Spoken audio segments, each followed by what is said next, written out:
the day after Survivor Series, and then I went backstage with Shad during the SmackDown taping, and the head of talent relations, he wanted to speak to us. We went and had a private conversation with him, and he pretty much said, "We would love to have you guys back." What's up, Bengal fans? It's your host, Joey Karni, and I want to thank you for clicking on this video. It was an amazing experience, and I can't wait for you to watch the full episode and enjoy it just as much as I did filming it. Now, if you haven't already, please like and subscribe down below to stay up to date with all the Angles activity right here on YouTube. Now enjoy the show. Let's go, let's go!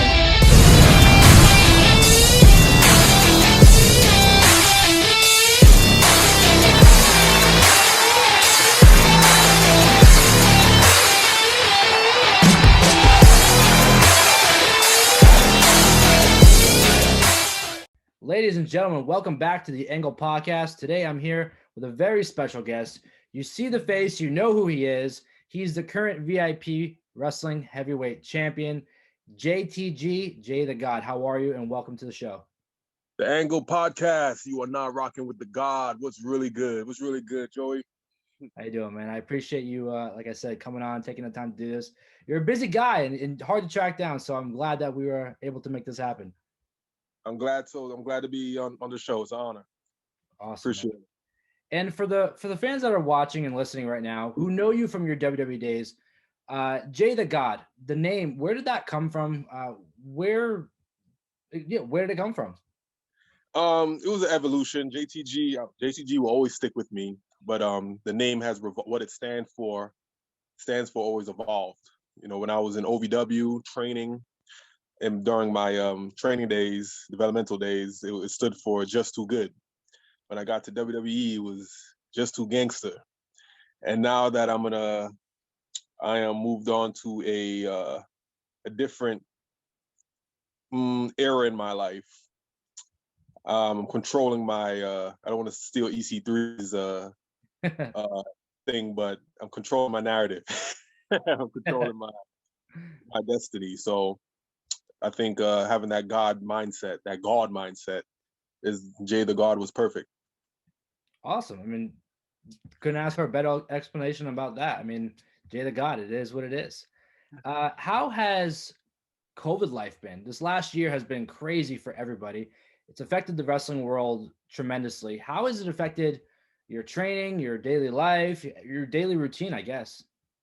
When COVID first struck, almost a year ago, it put everything to a halt. I was so excited about a lot of shows and events that I had planned.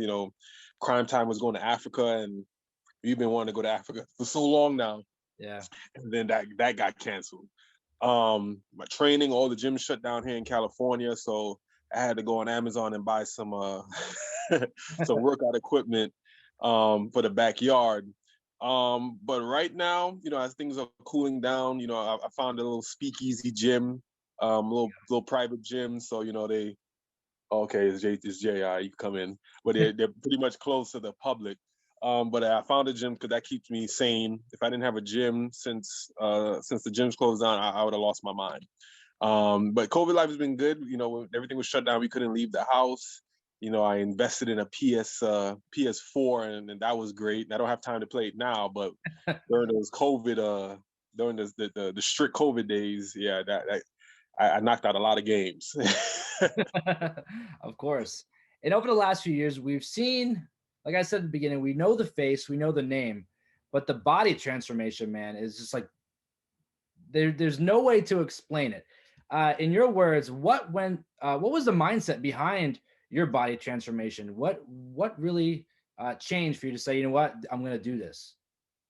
It just gradually happened. I changed my diet and I introduced, glad you brought that up because I just launched a new product.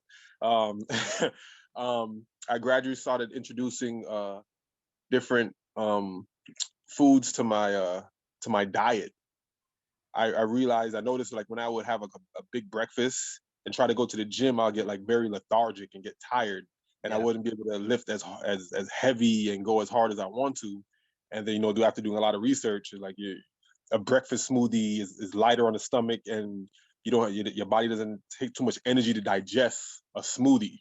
Yeah. So before I hit the gym every morning, I have a breakfast smoothie, and I go in the gym and I'm killing it. And then I have something like a lunch that's pretty heavy. But what I added to my breakfast smoothies, which I had just launched maybe 2 weeks ago, is called T-Moss. In my smoothies, I would add sea moss gel, and then I'll add these other 4 ingredients that I did research on, and I bought from different herbal stores. And those 5 ingredients, man, they have me killing it in the gym. And I told my buddy about it. I told him to do it because we started working out together. And he said, "Bro, you should really like this. Shit works. It's like I'm seeing the gains. I'm seeing the transformation. Yeah. You know, you're still putting in work with the gym, but this is helping you." And I started taking it, and I'm seeing results. So I think you should move forward with this. I think you need to put this out. And me being an entrepreneur, I I had to do it. And T-Moss it is, tmoss.com. Awesome. I was just gonna say, where could the people listening and watching right now, where could they find T-Moss? T-moss.com. Awesome. And you have a great history in professional wrestling, starting, you could say, with OVW. If you can explain that that first, I guess, meeting to the main roster for WWE. Explain that journey of how you got from OVW to WWE. Oh man, so I was sitting on the sidelines. I was actually thinking about quitting because my original tag team partner, the wrestling world knows him as Abraham Washington. But when we were a tag team, he was called Dirty. We were together. We were called the Gang Stars in OVW, and he was having some personal issues, and he couldn't come to developmental no more. He couldn't come train anymore. He had to go work on his personal life, and then I was there sitting in the sidelines, and Danny Davis, Al Snow, and Paul Heyman. You know, they noticed that I had a lot of charisma, I had a lot of potential, and I had a good look because I had the Cryme Tyme look back then, but I didn't have like the character or have all the dynamics like what you guys known as you guys know as Cryme Tyme. That wasn't there yet. It was just the look. And Shad had just finished working a segment with CM Punk, and he had a good program with him, and that was over. And it was like, what's next for Shad? And they're like, well, we have JTG here, and he's I think they have a good relationship. You know, let's see how that works. And they put us together, and Shad and I were always good friends. You know, he always took me under his wing and treated me like a little brother when I was in Kentucky, and we were able to, you know, have a great chemistry on screen and off screen. And I think after they teamed us up together, I think after a few weeks, Al Snow told us to do some vignettes. You guys don't have to have a match every week to get over. You know, do some vignettes, get yourselves over. And we did that. And then I believe like a week or 2 later, I got the call from WWE, from John Laurinaitis, asking me if I wanted a job. I said, hell yeah. But yeah, the story was that the writers watched our vignettes and were rolling in their chairs, and they had to show Vince. And Vince saw it. He said he loved it. He was laughing, and it's hard to get a pop out of Vince McMahon. So when he saw it, he was like, "I want these guys on my product. I want them on my brand. I want them on Raw." Yeah. And I think one of the writers told Vince like, "Oh, the little one's not signed. The big one is signed." He's like, "Well, sign the little one, and let's bring him on up." And I got signed, and that was in June of 2006. I got my contract, and in October of 2006. So how many months is that? June, July, October. That's what I got. 3-4 months. I'm on Raw. Wow. So everything happened fast. Fast. Yeah. Wow. And what was the initial? I know it's probably changed 100 times before you guys actually made it to TV. What was the original idea for Cryme Tyme? Well, the first time I went to Raw, I believe it was in Cleveland. Shad and I had to sit down with Vince McMahon, and he told us exactly what he wanted, and it's exactly how it was manifested. He said, "I want you guys to be my babyface heels, and I want to take the thug stereotype, the thug look, and I want to flip it. You know, we want you guys to be loved instead of people being scared of the whole thug look and thug image. We Yeah. want them to we want to flip it. So we don't want you guys coming out mean mugging or looking mad. You guys are happy. Always stay in character, but always be happy. And when you guys steal, it's never for yourself, for personal gain. It's always gonna be to you're gonna steal it and then sell it or auction it. We're gonna have fun with this. And we were like, yep, sounds great. And it was actually very genius. Vincent Man is an evil genius. And we were babyface heels, and it was a great character, great gimmick. I had fun doing it. Of course. And if you can, do you remember the first time you met Shad? Because you both had your tag team chemistry was second to none. There's not many teams that have that kind of chemistry, and or as close as you both were outside of the ring. So when did you first meet him? I first met Shad when I was 18 years old. I was introduced to him by Elijah Burke, the Pope, at my first amateur show. Wow. It was in December. I remember it was December because that was my first amateur show and it was freezing. And he came and a bunch of other OVW talent came to watch the show, and I was introduced to him, and me and him from there was inseparable. We were cool, and he took me under his wing, showed me how to work out, showed me around Louisville, who gave me his Georgia license, driver's license, so I could go to the club.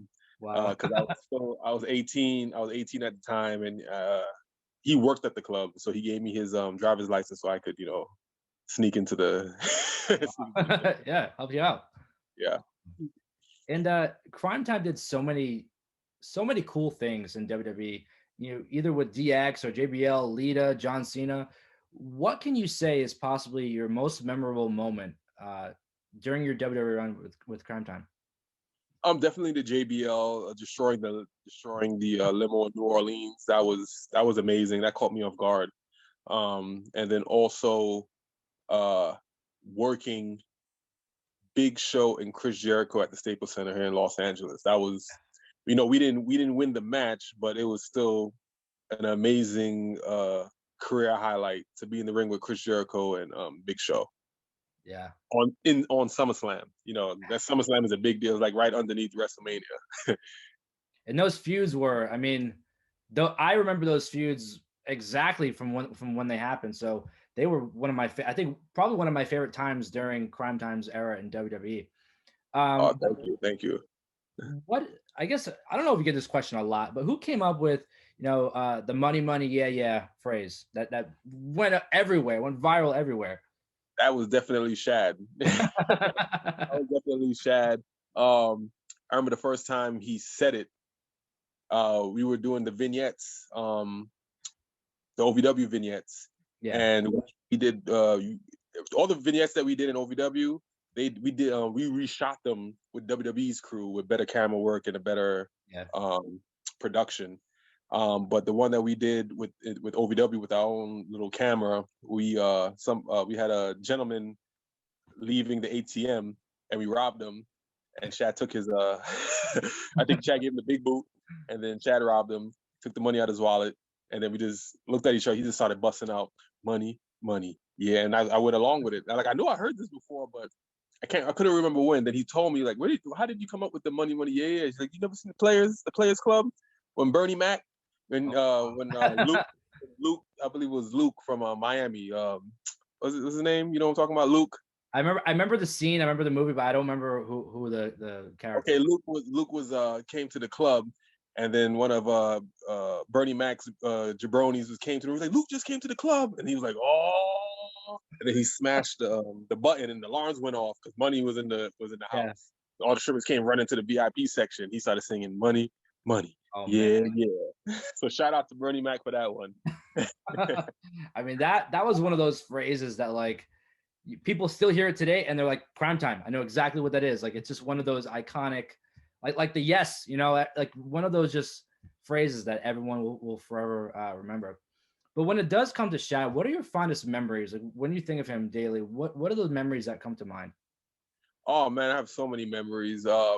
We used to roast each other a lot. The pranks that we pulled on each other. We just had a good time. And we and we will roast each other pretty harsh. Like I don't, you have to have a really tight relationship with somebody to roast each other to the level that we did, even publicly, even on social media. Like like every every year on his birthday, January 13th, I would like weeks prior, I'm like, okay, how am I gonna publicly humiliate Shad? How could I do it on his birthday? And I'll think of like some creative posts and put it up on Instagram, and he'd be like, "Oh, Jay, here we," and he would try to return the favor when it was my birthday. Wow. And you know, obviously he passed this past year. And when you first heard about it, what was the initial thought when you were contacted regarding he was missing? I thought it was a prank because that's something that we usually do. His first when I first found out about it, his wife called me from his phone, and she was telling me that Shad was missing, and I'm like, all right, Shad's missing. How do you lose a 6'7" guy Yeah. at the gym? I mean, at the gym at the beach. And she was like, "Can you help me look for him?" And I was like, "All right, I'll come help you look for Shad." I'm like, just going. It was a Sunday night. I was just going along with it. And then when I got to their apartment condo, and she was like, "Okay, I'm gonna go get flashlights because it's getting pretty late, getting dark." And I'm like, "Wait, hold on, you need flashlights? Like, where is he?" Yeah. And she didn't tell me all the details because his son was in the car. And then she eventually started telling me the story, and then my heart dropped to my stomach because I'm like, this is not looking good at all. It didn't sound good at all. And then while I was walking on the beach, and we're all on flashlights, and I don't know where I'm looking. I don't know if I'm looking in the ocean, if I'm looking on the beach or the broad walk. Is like, where am I looking? What am I like? It was just a lot, and then I just accepted it, like around midnight. Like I think my boy's gone. I think he's gone. And then the next day, she put out the news on social media, all over the news that he was missing. But deep down in my heart, I'm like, he's not missing. It's gone. And you can't really say anything either. No. To me, it was like, yeah. Of course. And the reaction that came about from him being labeled missing all over the news, spreading virally all over social media, so many people came out to help. What was your reaction to just, I guess, the outpouring from fans and friends all around the world? My reaction, it definitely helped with the coping process, that how much people he's touched, and how loved he was in the wrestling business, and even outside of the wrestling business, the entertainment industry. Rock said something about it. Batista, John Cena with a big donation, Tony Khan with a big donation, and it helped a lot. Like, how much Shad touched the world. Of course. And before his passing, I remember seeing videos. Cryme Tyme was together. Were you thinking about going back to WWE? Like, what was the relationship, if there was one, for you to possibly go back? There was definitely some talks. It was 2018 through what was it? There was a double show. There was a SmackDown and a Raw. I went to Raw the day after Survivor Series, and then I went backstage with Shad during the SmackDown taping.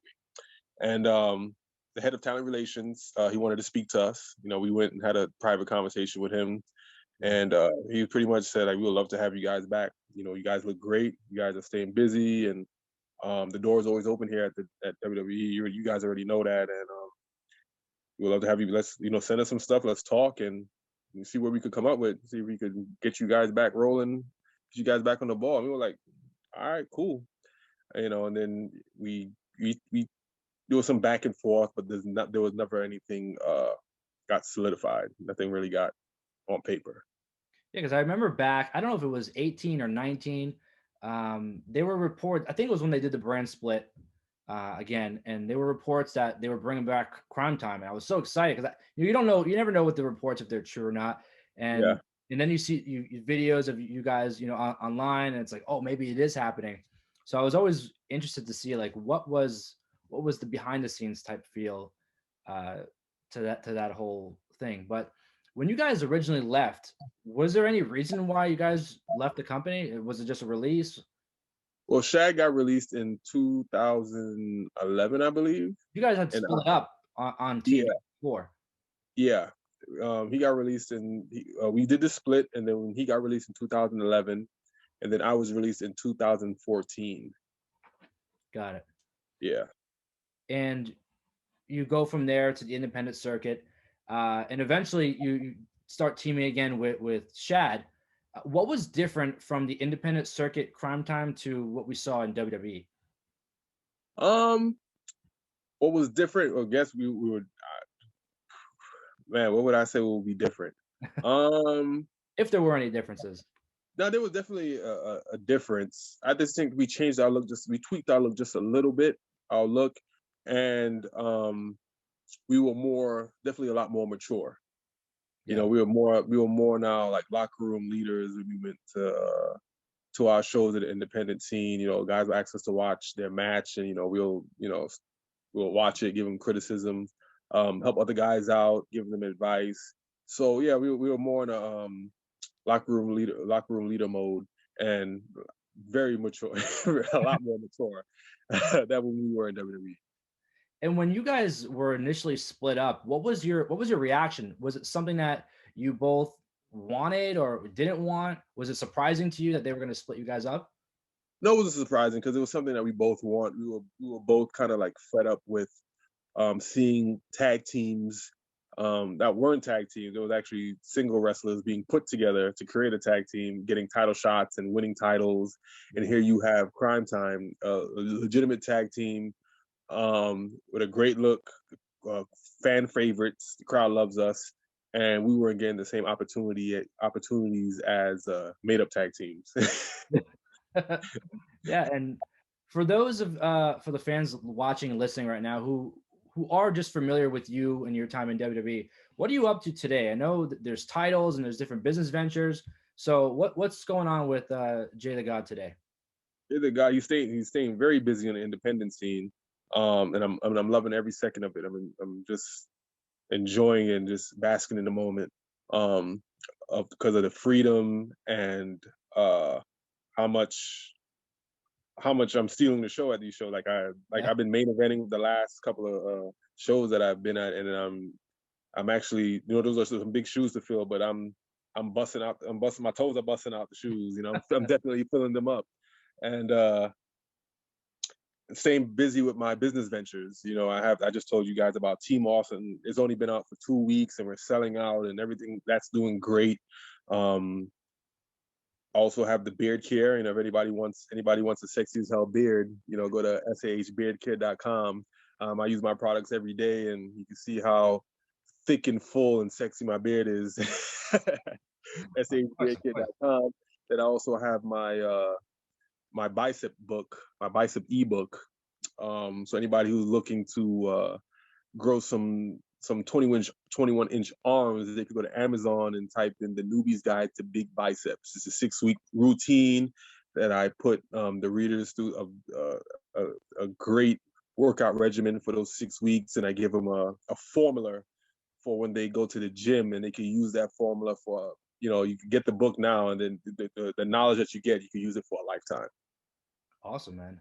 Now, with today's day and age of wrestling, there's so many different opportunities, different promotions. And you've been in the independent scene for quite some time now.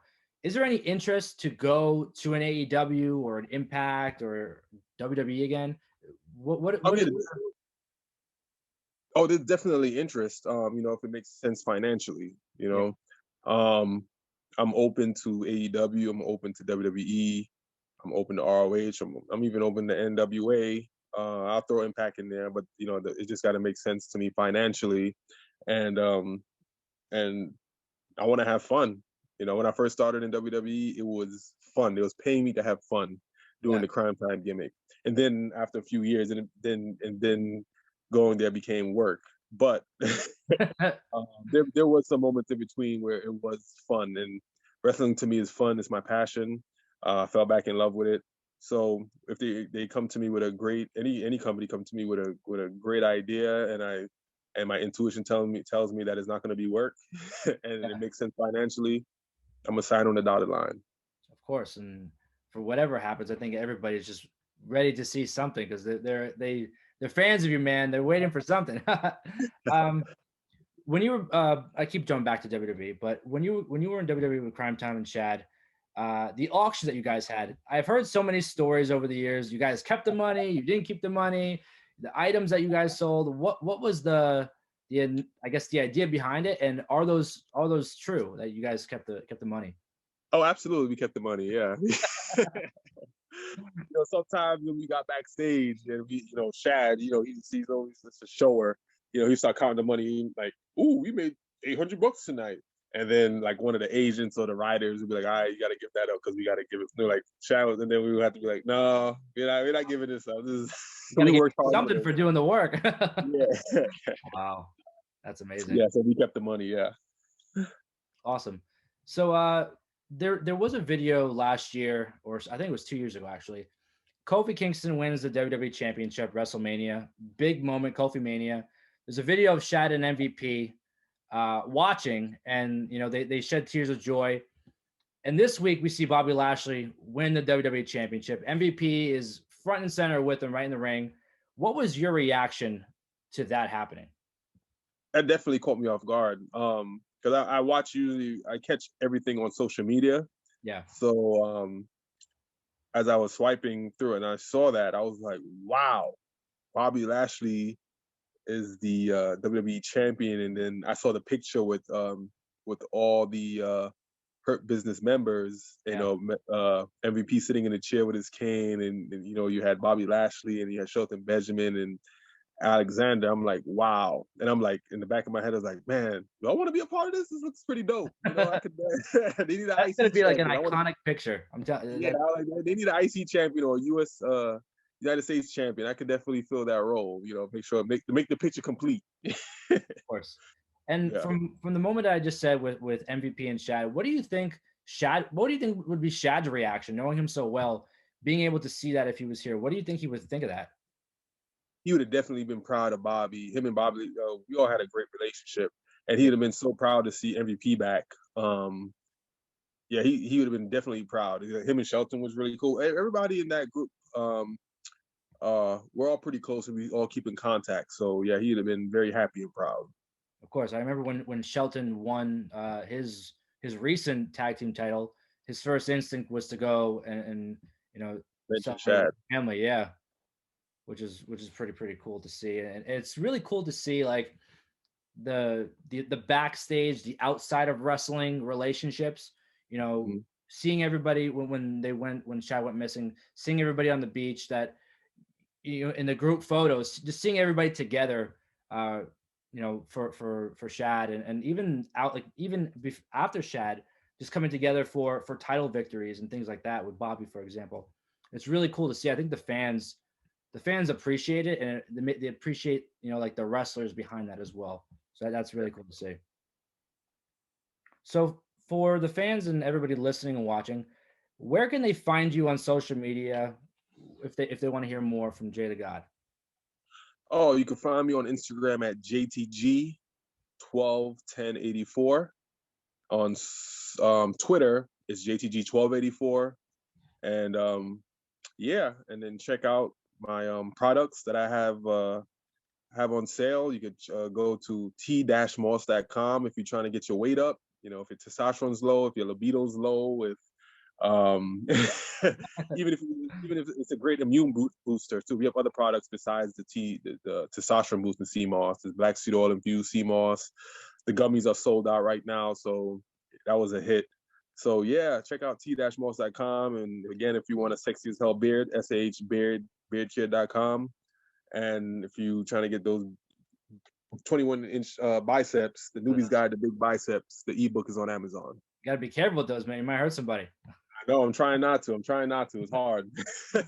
I like to end my interviews with the same question, and that is, when it's your time to end, your wrestling career and hang up the boots, what do you want your legacy to be when you officially step away from the ring?